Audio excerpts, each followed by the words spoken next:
සියලුම දෙමාපියන් දැනුවත් වෙන්න මේ රෙකෝඩින් එක අහලා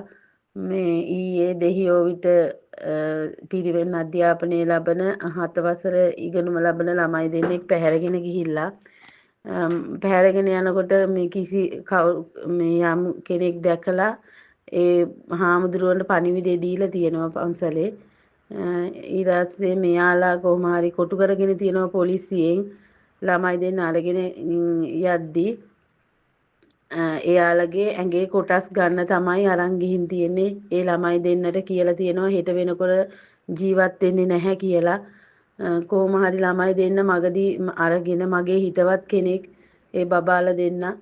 මේ ඒ හන්ද මේ ගෲප් වලට මේක ෂෙයා කරන්න ළමයිව දැනුවත් කරන්න ගෙදර ඉඳන් මේ ළමයිට කියන්න මේ පණිවිඩය ඒ වගේම ඔයාලා දැනුවත් කරලා ඔයාලගේ ළමයි ආරක්ෂා කරගන්න මේ දැන් ඇඟේ කොටස් ළමයින්ගේ විකුණන ඒ ජාවාරම් කරුව පිරිසක් මේ ඉන්නවා කියලා ආරංචියක් තියෙනවා